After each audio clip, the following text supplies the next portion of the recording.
La princesse et le pêcheur. Un des rois de l'époque avait une fille belle et douce, mais elle était triste la plupart du temps. Bien qu'il vive dans un royaume immense, riche en ressources naturelles et qu'elle ait tout devant elle. Toutefois, cette douce princesse passait la majeure partie de son temps seule ou avec sa bonne, qui s'étonnait de la tristesse de la princesse. Malgré tout ce qu'il possédait, un bon matin, la princesse demanda l'autorisation à son père de se rendre avec sa bonne à proximité de l'une des collines qui surplombent le bord de mer. Le roi accepta dans l'espoir qu'elle revienne souriante et heureuse. Lorsque la princesse arriva à la colline, il entendit le joli et triste air d'une musique provenir d'une flûte et le joueur répétait d'une belle voix des paroles qui faisaient effet sur la princesse. Il s'interrogea alors, mais qui peut donc bien jouer ces airs de musique en votant et posséder une voix aussi douce?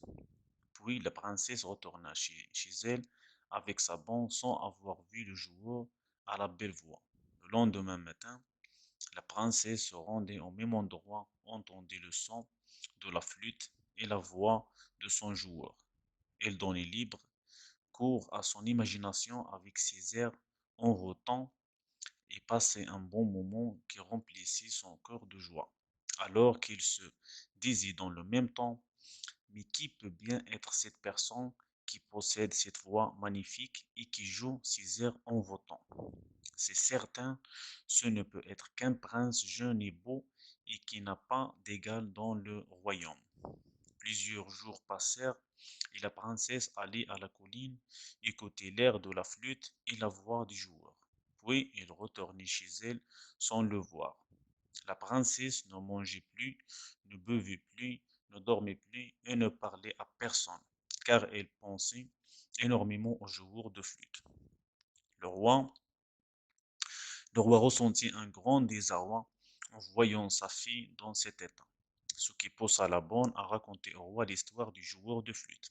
Le roi envoya ses troupes sur le champ à la recherche du joueur de flûte, qui le trouvèrent et lui dirent: Suis-nous au palais du roi, une grande surprise t'attend.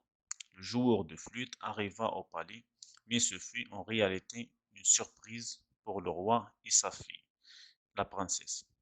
Cette dernière se mit à l'observer avec grand étonnement. Le joueur de flûte auquel elle s'était attachée et qu'elle s'était imaginé n'était en réalité qu'un pauvre pêcheur, loin d'être un prince et loin d'être beau. Sans plus attendre, le roi l'expulsa de son palais, sans lui adresser un seul mot. Le pêcheur fut attristé et souffrirait énormément. Mais en voyant la princesse, il fut très touché et ressentit de la compassion pour elle. Quelques jours plus tard, la princesse eut envie d'écouter l'air de flûte et voir le pêcheur.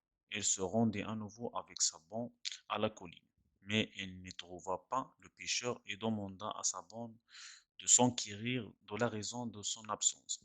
De retour, la bonne informa la princesse que le pêcheur était allé à l'aventure avec certains cavaliers à la recherche d'un trésor enfoui dans une montagne surveillée par sauvages.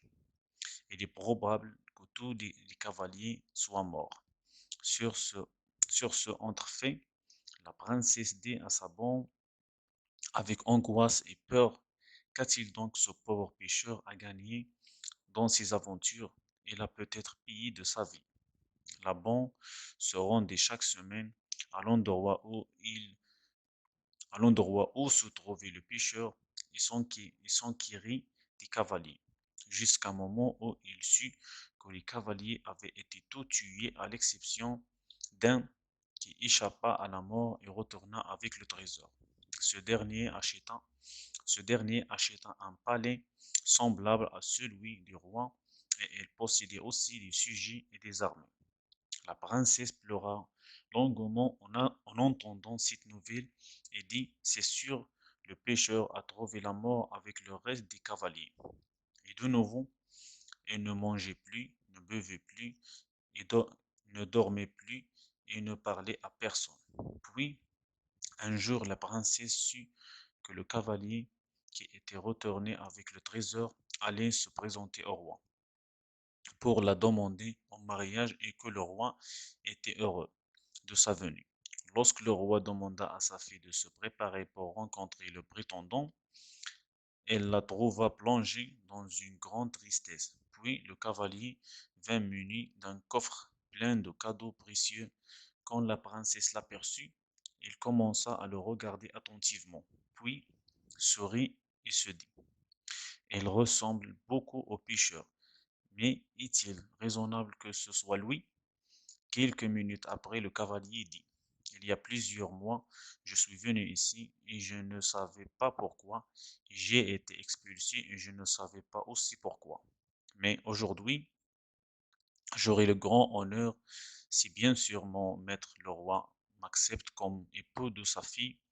La princesse en fut très heureuse et avant même qu'elle prononce un mot, elle déclara, je jouais avec ma vie jusqu'au moment où j'ai rencontré la princesse. Le roi consentit après avoir vu la joie remplir le visage de sa fille. Et lorsque la princesse fut d'accord, le cavalier sortit sa flûte et se mit à jouer des airs envoûtants. Les gens présents applaudirent et la princesse fut sur le point de s'envoler de joie.